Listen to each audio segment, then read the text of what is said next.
অতীতে কি হয়েছে ভুলে যান। মিউজিক করতেন, গার্লফ্রেন্ড ছিল, পর্ন দেখেছেন, জুয়া খেলেছেন, মাদকের সাথে সম্পৃক্ত ছিলেন, হারাম অ্যাফেয়ার্সে ছিলেন, কি করেছেন অতীতে, আজকে থেকে ভুলে যান। ফ্রম নাও অন, যখন থেকে আপনার কাছে হেদায়েতের বাণী আসবে তখন থেকে তওবা করে নেবেন। বলবেন আস্তাগফিরুল্লাহাল্লাযী লা ইলাহা ইল্লা হুয়াল হাইয়ুল কাইয়্যুম ওয়া আতুবু ইলাইহি। এটা বলে ওযু করবেন, 2 রাকাত সালাত পড়বেন, 2 চোখের পানি ফেলে দিয়ে আল্লাহর কাছে কান্নাকাটি করবেন, আল্লাহর কাছে চাইবেন, আল্লাহ আমাকে পুরো জীবন, আগামী পুরো জীবন দ্বীনের উপর পাহাড়ের মতো অটল থাকার তৌফিক আমাকে দান করো এবং আমার দ্বারা তুমি এই উম্মার খেদমত কবুল করো। এরপরে আপনি ফিল করবেন যে আল্লাহ আপনার সাথে আছে আর কেউ আপনার সাথে নাই।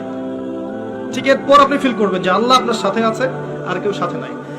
পরিবার ভুল বুঝতে পারে, গার্লফ্রেন্ড ছেড়ে চলে যাবে, আপনার চাকরি চলে যাইতে পারে, আপনার ব্যবসায় লস হতে পারে, আপনার এই সামাজিক প্রতিবন্ধকতার শিকার হতে পারেন।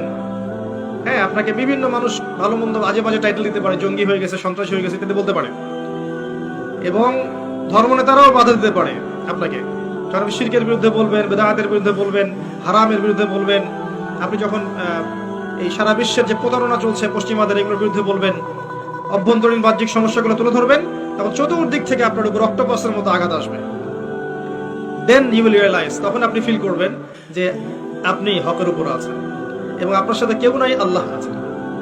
আর আল্লাহ যদি আপনার সাথে থাকেন, এই দুনিয়াতে ইজ্জত দেওয়ার মালিক আল্লাহ এবং পরকালে জান্নাত দেওয়ার মালিককে আল্লাহ। এটাই হচ্ছে মূল কথা। এই পথটা যারা সার্ভাইভ করতে পারবে, রাসূল সাল্লাল্লাহু আলাইহি ওয়াসাল্লাম 2টা সুসংবাদ দিয়েছেন। একটা হচ্ছে যে একটা হাদিসে নবী সাল্লাল্লাহু আলাইহি ওয়াসাল্লাম বলেছেন যে 7 শ্রেণীর মানুষকে আল্লাহ রাব্বুল আলামিন কিয়ামতের মাঠে তার আরশের ছায়ায় ছায়া দিবেন। ওই দিন ওই ছায়া ছাড়া অন্য কোনো ছায়া থাকবে না। তার মধ্যে এক শ্রেণী হচ্ছে সেই যুবক যে তার নিজের যৌবনকালটাকে আল্লাহর পথে বিলিয়ে দিয়েছে।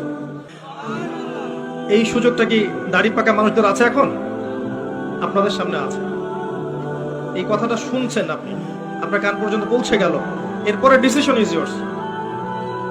আপনার রাস্তা আপনি বেছে নেবেন। ওয়াহাদাইনাহুন নাজদাইন, আমি 2টা পথ দেখিয়েছি, ইম্মা শাকিরা ওয়া ইম্মা কাফুরা।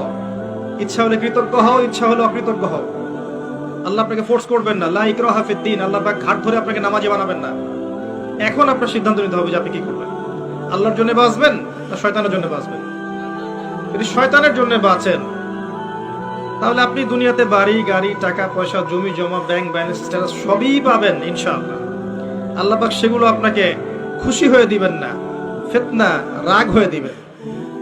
আর যদি আপনি আল্লাহর জন্য বাঁচেন, তখনও আপনি বাড়ি পাবেন, গাড়ি পাবেন, নেককার স্ত্রী পাবেন, প্রশান্তি পাবেন, হিদায়াত পাবেন, কোরআন পাবেন, নূর পাবেন, সবকিছু সম্মানও পাবেন। এগুলো আল্লাহ পাক আপনাকে খুশি হয়ে দান করবে ইনশাআল্লাহ। কোনটা যাচ্ছেন, আল্লাহ সন্তুষ্টি না অসন্তুষ্টি?